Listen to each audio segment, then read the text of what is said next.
Dahil sa mas maraming kababayan natin sa Sultan Kudarat ang madalas na nagkakasakit na nangangailangan ng dugo, lalo pang pinaigting ng Philippine Red Cross Sultan Kudarat Chapter na mapadami at mapalawak ang mga blood donations sa probinsya. That blood is a medicine that cannot be manufactured. Pag tayo po ay nangailangan ng dugo, wala tayong iba mapupuntahan at mapukunan kundi isang healthy blood donor.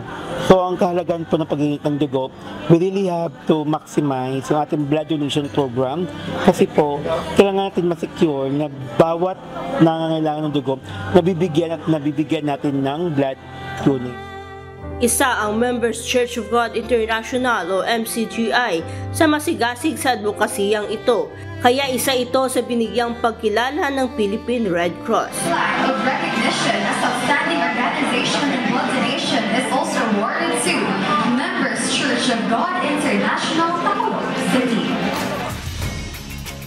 Kasama ang MCGI sa ibang government at non-government organization na tumanggap ng pagkilala sa 2025 Blood Donors and Stakeholders Awarding Ceremony nitong July 31, 2025 na ginanap sa Sangguniang Panlalawigan Hall sa Provincial Capital ng Isulan, Sultan Kudarat.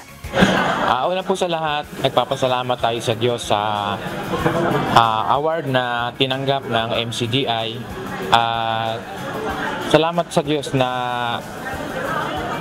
ito ay masaya sa kalooban na nakabahagi po tayo sa pagtulong sa kapwa na makapag-donate ng dugo at makatulong sa ating mga kababayan.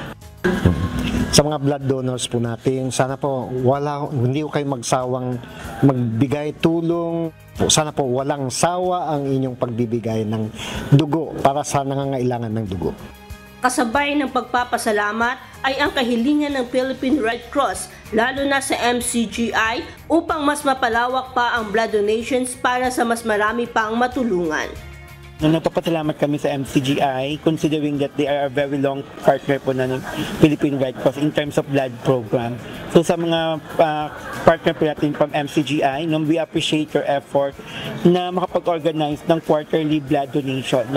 Mas maganda po na matulungan niyo po si Philippine Red Cross to encourage more young people, more members ng MCGI and the community na makapag-organize ng bloodletting activity nang sa ganun po, hindi lang po ng mga yung tulong po na naibibigay ni MCGI is mapalawak po natin para po sa mga tao na kailangan ng dugo.